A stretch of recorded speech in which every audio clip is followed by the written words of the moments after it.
Actually এই রুটটা দেখছেন অলরেডি রেখে দিছে এখানে 120 স্পিড চালানোর জন্য। এটা এখানে দেশের জন্য স্বাভাবিক 120 চালানোর জন্য, কারণ এগুলো হাইওয়ে, এগুলো বড় হাইওয়ে না, ছোট হাইওয়ে, 1 2 3 4 লাইনের হাইওয়ে।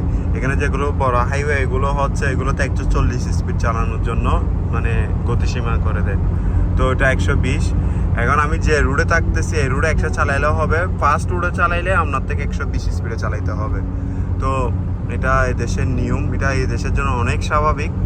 এটা আমাদের দেশে তো 100-র উপর গেলে ওটা অনেক ভয়ানক হয়ে যায়। এখন তো বা ঢাকার মধ্যে কতগুলো রুট হয়েছে, এগুলোর মধ্যে 120 চালানো যায়, বাট এদেশে সব সময় আপনি এই হাইওয়েতে উঠলেই আপনাকে অলওয়েজ 120 চালাইতে হবে। যেমন এখানে পুট দেওয়া আছে 120 চালানোর জন্য। সো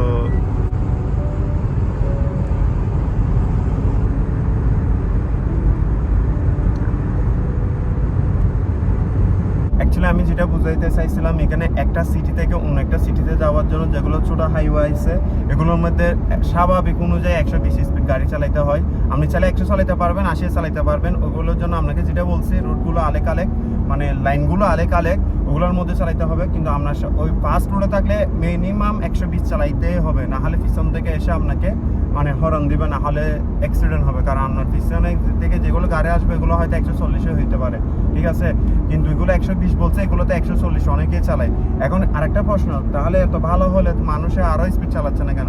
কারণ এখানে 120 থেকে 120 বা 40 থেকে যদি স্পিড গাড়ি আরেকটু স্পিড যায়, তাহলে এখানে কতগুলো রাডার আছে। রাডারগুলো হচ্ছে আপনি যদি 120 স্পিডের মধ্যে ওই রাডারটা ক্রস করেন, তাহলে আপনাকে মানে ছবি তুলে ফেলবে। ছবি তুলে মিনিমাম 500 রিয়াল, 500 রিয়াল সমান বাংলাদেশে হচ্ছে 15,000 টাকা। 15,000 টাকা ফাইন আসবে। ওটা মাত্র 2 দিনের ভিতরে আপনার কাছে মেসেজ চলে আসবে, মানে আপনি এই ওভার স্পিড গাড়ি ছিল, আপনার এত টাকা জরিমানা করতে হবে। সো ওই কারণে মানুষে এত বেশি স্পিড চলে না। যারা দুষ্ট ছেলেরা আছে, মানে খারাপ মানুষরা আছে, ওরা কিন্তু চালায় 150 স্পিড, 140 স্পিড চালায়। আমাদের দেশে 100-র উপর গেলে লাগে কত স্পিড চলতেছে, কিন্তু এখানে 120 স্পিড গাড়ি চালাইলে মানে খবরই হয় না।